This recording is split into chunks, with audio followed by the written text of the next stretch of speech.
So ಇವತ್ತು ನಾನು ನಿಮಗೆ ಚಿಮ್ನಿ ಸ್ಟೀಮ್ ವಾಷಿಂಗ್ ಸೊ ಪ್ರಾಸೆಸ್ನ ತೋರಿಸ್ತೀನಿ. ಸೊ ಇದು ಫೇಬರ್ ಕಂಪ್ನಿದು chimney. So this is automatic. So ಇದು ಯಾವ ಥರ ಕ್ಲೀನಿಂಗ್ ಅಂದರೆ ಸ್ಟೀಮ್ ಕ್ಲೀನಿಂಗ್ ಅಂದರೆ ಒಳಗಡೆ ಸೊ ಇದು ಚಿಮ್ನಿ ಇದೆಲ್ಲ ನೋಡಿ ಎಷ್ಟು ಇದು ಗಲೀಜಾಗಿದೆ. ಸೊ ನಾವು ಆಟೋಮ್ಯಾಟಿಕ್ ವಾಷಿಂಗಿಗೆ ಹಾಕಿದ್ರೆ ಸೊ ಇದು ಕಂಪ್ಲೀಟ್ಲಿ ಎಲ್ಲ ಕ್ಲೀನ್ ಆಗುತ್ತೆ. ಸೊ ಇಲ್ಲೊಂದು ಆಪ್ಷನ್ ಇದೆ ನಿಮಗೆ ಸ್ಟೀಮ್ ವಾಷಿಂಗ್ ಅಂತ. ಸೊ ಈ ಆಪ್ಷನ್ ಮೇಲೆ ನೀವು ಕ್ಲಿಕ್ ಮಾಡಿದ್ರೆ ಸೊ ಆಟೋಮ್ಯಾಟಿಕ್ ಅದು ವಾಶ್ ಆಗುತ್ತೆ. ಸೊ ಆ್ಯಕ್ಚುಲಿ ಇದು 6 months ಒನ್ಸ್ ಕ್ಲೀನ್ ಮಾಡಬೇಕು. ಬಟ್ ನಾವು ತಗೊಂಡು 1 year ಆಯಿತು. ಆ್ಯಕ್ಚುಲಿ ಅಷ್ಟೊಂದು ಯೂಸ್ ಮಾಡಲ್ಲ. ಸೊ ಅದಕ್ಕೆ ಇವತ್ತು ಫಸ್ಟ್ ಟೈಮ್ ಕ್ಲೀನ್ ಮಾಡ್ತಾ ಇದ್ದೀನಿ. ಸೊ ಅದಕ್ಕೆ ಆ ಪ್ರಾಸೆಸ್ನ ತೋರಿಸೋಣ ಅಂತ ವಿಡಿಯೋ ಮಾಡ್ತಾ ಇದ್ದೀನಿ. ಸೊ ಅದಕ್ಕೆ ಅವರೇ ಒಂದು ಬಾಟಲ್ ಕೊಟ್ಟಿದ್ದಾರೆ ನೋಡಿ. ಇಲ್ಲಿ ಪ್ಲೀಸ್ ಯೂಸ್ ಪ್ಯೂರ್ ವಾಟರ್ ಅಂತ ಅವರೇ ಮೆನ್ಷನ್ ಮಾಡಿದ್ದಾರೆ. ಇಲ್ಲಿ ಪ್ಯೂರ್ ವಾಟರ್ ಯೂಸ್ ಮಾಡಿ ಅಂತ ಮಿನಿಮಮ್ 750 ml ಅಂತ ತೋರಿಸಿದ್ದಾರೆ. ಇದರೊಳಗಡೆ ಏನಿದೆ ನೋಡೋಣ.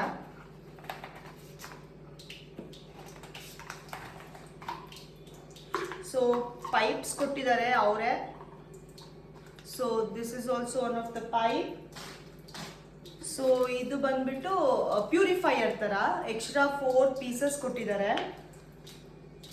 ಸೊ ಇದನ್ನ ನಾವು ಮೊದಲು ಕನೆಕ್ಟ್ ಮಾಡಬೇಕು ನೋಡಿ. ಒಂದು ಪ್ಯೂರಿಫೈಯರ್ ಆ್ಯಕ್ಚುಲಿ ಇಲ್ಲಿ ಹಾಕಬೇಕು ನೋಡಿ, ಈ ಥರ ಇರುತ್ತೆ. ಸೊ ಇದನ್ನ ಇಲ್ಲಿ ಹಾಕಬೇಕು ಸೊ ದಟ್ ಪ್ಯೂರ್ ವಾಟರ್ನ ಮಾತ್ರ ತಗೊಳುತ್ತೆ. ಬಿಕಾಸ್ ಇಲ್ಲಿ ಮೆನ್ಷನ್ ಮಾಡಿದ್ದಾರೆ ಪ್ಯೂರ್ ವಾಟರ್ನೇ ಯೂಸ್ ಮಾಡಿ ಅಂತ, ಅದಕ್ಕೇನೆ. ಸೊ ಇದನ್ನ ನಾವು ಈ ಥರ ಬಾಟಲ್ಗೆ ಕನೆಕ್ಟ್ ಮಾಡೋಣ.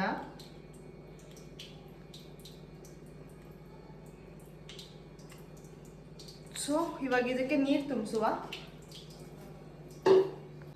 ನೋಡಿ. ಇವಾಗ ನೀರು ತುಂಬಿಸ್ಕೊಂಡಿದ್ದೀನಿ.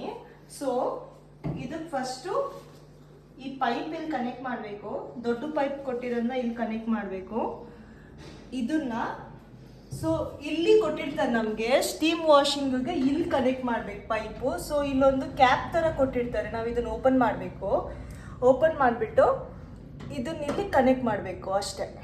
ಇಲ್ಲಿ ಬಾಟಲ್ ಇಟ್ಟು ನೋಡಿ ಆ ಥರ ಇಟ್ಟು ಸೊ ಆನ್ ಮಾಡಬೇಕು ಇದನ್ನ ಮೊದಲು.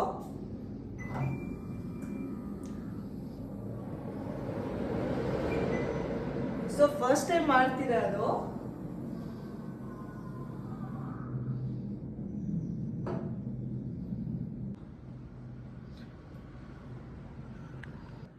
ಸೊ ಇದನ್ನ ಹೋಲ್ಡ್ ಮಾಡಿ ಇಟ್ಕೋಬೇಕು. ಸೊ ನೋಡಿ ಅವಾಗ ಆಟೋಮ್ಯಾಟಿಕ್ ಆಗಿ ಸ್ಟೀಮ್ ವಾಷಿಂಗ್ ಅಂತ ಬರುತ್ತೆ. ಸೊ ಬೇರೆ ಎಲ್ಲದಕ್ಕಂದ್ರೆ ಜಸ್ಟ್ ನಾವು ಸ್ವೈಪ್ ಮಾಡಬೇಕಾಗುತ್ತೆ ಆ್ಯಂಡ್ ಜಸ್ಟ್ ಟಚ್ ಮಾಡಬೇಕು. ಬಟ್ ಸ್ಟೀಮ್ ವಾಷಿಂಗ್ಗೆ ನಾವು ಒಂದು ಫ್ಯೂ ಸೆಕೆಂಡ್ಸ್ ಲೈಕ್ 2-3 seconds ನಾವು ಹೋಲ್ಡ್ ಮಾಡಿ ಇಟ್ಕೊಂಡ್ರೆ ಸೊ ಸ್ಟೀಮ್ ವಾಷಿಂಗ್ ಸ್ಟಾರ್ಟ್ ಆಗುತ್ತೆ. ನೋಡಿ ಸೌಂಡ್ ಈ ಥರ ಇರುತ್ತೆ. ನಮಗೂ ಗೊತ್ತಿಲ್ಲ ಅದು ಎಷ್ಟೊತ್ತು ತಗೊಳುತ್ತೆ ಅಂತ, ಬಿಕಾಸ್ ಫಸ್ಟ್ ಟೈಮ್ ಹಾಕಿರೋದು. So let's see how well it cleanse. ಒಳಗಡೆ ಏನೋ ನೀರು ಬಿಟ್ಕೊಳ್ತಿರೋ ಸೌಂಡ್ ಬರ್ತಾ ಇದೆ ಆ್ಯಕ್ಚುಲಿ. ಸೊ ಕಾಣಿಸ್ತಿಲ್ಲ.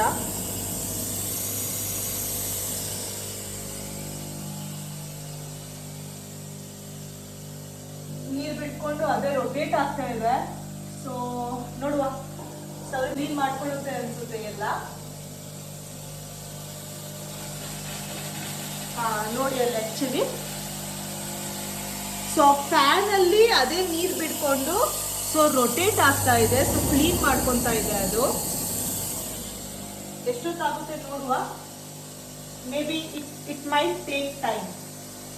ಇದು ಆ್ಯಕ್ಚುಲಿ ಕ್ಲೀನ್ ಆಗಿದೆ, ಕ್ಲೀನ್ ಆಗಿ ಸ್ಟಾಪ್ ಆಗಿದೆ.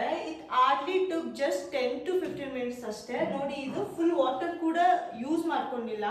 ಸೊ ಬೇಸ್ಡ್ ಆನ್ ಲೈಕ್ ನಿಮ್ಗೆ ಎಷ್ಟು ಗಲೀಜಾಗಿರುತ್ತೆ ಒಳಗಡೆ ಫ್ಯಾನ್ ಅನ್ನೋದ್ರ ಮೇಲೆ ವಾಟರ್ನ ಕನ್ಸ್ಯೂಮ್ ಮಾಡುತ್ತೆ. ಇದು ಬರೀ ಲೈಕ್ ಆಫ್ ಮಾತ್ರ ತಗೊಂಡಿದೆ. ಸೊ ನೋಡೋಣ ಬನ್ನಿ ಇವಾಗ ಒಳಗಡೆ. ಸೊ ನಾನು ಜಸ್ಟ್ ಲೈಟ್ ಆನ್ ಮಾಡ್ತೀನಿ. ಸೊ ನೋಡಿ ಬಿಡಿ, ಫ್ಯಾನ್ ಒಳಗಡೆ ಕ್ಲೀನ್ ಮಾಡ್ಕೊಂಡಿರುತ್ತೆ. ಸೊ ಬೇಸಿಕಲಿ ಮೇಲ್ಗಡೆ ಎಲ್ಲ ಆ್ಯಕ್ಚುಲಿ ನಾವು ಕ್ಲೀನ್ ಮಾಡ್ಕೋಬೇಕು. So let me close this. So ನಿಮಗೆ ಸೊ ಕ್ಲೀನ್ ಮಾಡ್ಕೊಂಡಿರೋ ಅಂಥ ಡಸ್ಟು ನೀರು ಏನಾದ್ರು ಎಲ್ಲಿ ಬರುತ್ತೆ ಅಂದರೆ ಸೊ ಇಲ್ಲಿ ಕಾಣಿಸ್ತಿದೆ ಅಲ್ವಾ, ಇದ್ರಲ್ಲಿ ಬರುತ್ತೆ. ಸೊ ನೀವು ಇದನ್ನು ಓಪನ್ ಮಾಡ್ಕೊಂಡು ನೋಡ್ಬೋದು ಏನಾದ್ರು ಬಂದಿದೆಯೋ ಅಂತ. ಸೊ ನೋಡಿ ಆ್ಯಕ್ಚುಲಿ ಏನೂ ಇಲ್ಲ, ಮೀನು ದೋಸೆ ಅದು ಕ್ಲೀನಾಗೇ ಇತ್ತು ಅಂತ. ನಿಮ್ಗೆ ಏನಾದ್ರು ಲೈಕ್ ಅದರೊಳಗೆ ಗಲೀಜು ನೀರು ಏನಾದ್ರು ಇದ್ದರೆ ಇಲ್ಲಿ ಬಂದು ಸ್ಟೋರ್ ಆಗುತ್ತೆ. ಸೊ ದಟ್ ನೀವು ಇದನ್ನು ತೆಗೆದ್ಬಿಟ್ಟು ಚೆಲ್ಬಿಟ್ಟು ಎಲ್ಲ ಕ್ಲೀನ್ ಮಾಡಿಬಿಟ್ಟು ಮತ್ತೆ ಫಿಕ್ಸ್ ಮಾಡ್ಬೋದು. ಸೊ ಏನೂ ಇಲ್ದೇ ಇರೋದ್ರಿಂದ let me fix this again. So ಇಷ್ಟೇ. So this is how Faber steam washing works, which is very simple, which will get cleans within 10 to 15 minutes hardly. So ಇದೇ ತರ ಇನ್ನ ಜಾಸ್ತಿ ವಿಡಿಯೋಸ್ಗೆ ಫಾಲೋ ಅಂಡ್ ಸಬ್ಸ್ಕ್ರೈಬ್ ಮಾಡಿ. Thank you.